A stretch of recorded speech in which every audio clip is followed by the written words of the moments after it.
আসসালামু আলাইকুম, সবাই কেমন আছেন? আলহামদুলিল্লাহ, আপনাদের দোয়া আমিও ভালো আছি। দেখেন রাস্তায় বিড়ালটা শুয়ে আছে, তাই বিড়ালটা একটু ভিডিও করে নিলাম।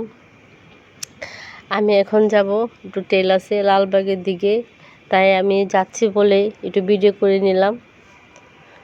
রাস্তায় বের হইতে ভালোই লাগতেছে, কারণ রাস্তাটা হয়েছে ফাঁকা, মানুষ নেই। ঢাকা শহরে যে হারে মানুষ আছে সেই হারে বর্তমানে মানুষ নেই, কারণ অনেক আগেই ঢাকা শহর মানুষ ছাড়তে শুরু করেছে, গ্রামে যাওয়ার জন্য শুরু করেছে। যার যার নারীর টান, যার যার ডিস্ট্রিক্ট শেষে যেতেছে। আমিও দেখলাম যে রাস্তা এত ফাঁকা, এত তাড়াতাড়ি হয়ে গেল, তাই ভিডিও করতে করতে আমিও চললাম। টেলার্সের দিকে যাবো একটু, লালবাগ ওই সাইডে।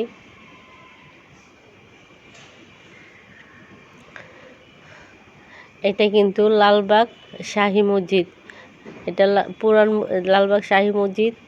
এটা অনেকেই চিনে, কারণ যারা লালবাগ আছে তারা শাহী মসজিদ অবশ্যই চিনবে। সবাই নামাজ পড়ার জন্য মসজিদে যাচ্ছে, দেখে খুব ভালো লাগলো। কারণ আমাদের মুসলমান কান্ট্রি, আজান হলে নামাজের জন্য সবাই প্রস্তুত নিতে থাকে। আর আমিও দেখে আমার কাছে এত ভালো লাগলো, বলার মতো না। এইটা কিন্তু আরেকটা গেট মসজিদের, শাহী মসজিদের দুইটা গেট, ওইটা ছিল সামনের, এটা হলো পিছনের। সবাই দেখেন, বাচ্চারা ছোট বড় সবাই নামাজ পড়ার জন্যই মসজিদে যাচ্ছে, দেখেও ভালো লাগে, কারণ আমরা মুসলমান কান্ট্রি।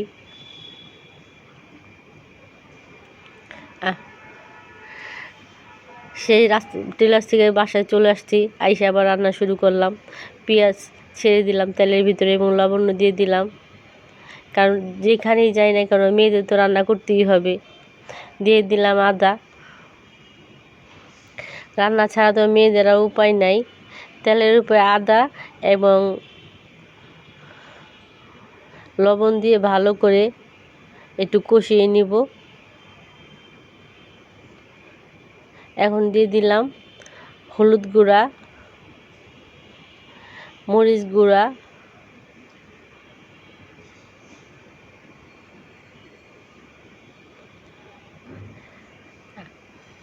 এখন আমি দিলাম জয়ফল জ্যোতি বাটার সাথে একটু গোলমরিচ আছে এখানে।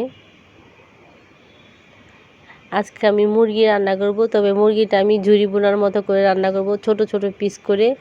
এখন দিয়ে দিলাম গরম মশলা, এলাচি, ফাঁকি, সাথে দিয়ে দিলাম টমেটো। আজকে আমি টমেটো দিয়ে মুরগির মাংস রান্না করব, আর মুরগির মাংস ঝুরি বোনার মতো কেটে তারপর রান্না করব। আমি ময় মশলা দিয়ে ভালো করে এখন কষিয়ে নিব। মশলা যতই কষানো হয় তরকারির স্বাদটা কিন্তু ততই ভালো লাগে। এই দেখেন আমার মশলা কষানো শেষ, উপরে তেলও চলে আসছে। এই যে আমি মাংসটা ছেড়ে দিলাম। মাংসটা কিন্তু আমি খুবই ছোট ছোট ছোট করে কেটেছি, কারণ আমি মাংসটা খুব ছোট করে আজকে রান্না করব এবং টমেটো দিয়ে রান্না করব মুরগি।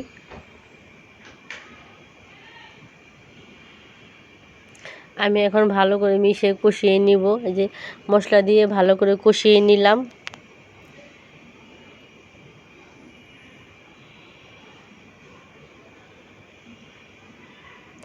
রান্না করব, রান্না তো করতেই হবে মেয়েদের। যত কাজে করি আর যতই বাইরে যাই, যতই ঘরে, কিন্তু কাজ আমাদের একটাই, রান্না। রান্না না হলে খাওয়া বন্ধ বাসার। তাই রান্না করা শুরু করেছি, এক এক করে সব রান্না করব। তবে মুরগির মাংসটাই আপনাদের দেখাবো। এবং মুরগির মাংস আমার প্রায় কষানো হয়ে গেছে এবং রান্নাটাও প্রায় শেষ।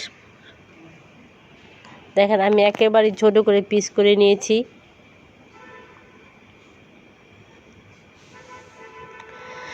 আসসালামু আলাইকুম, সবাইকে আমার ভিডিওটি দেখার জন্য অনেক অনেক ধন্যবাদ।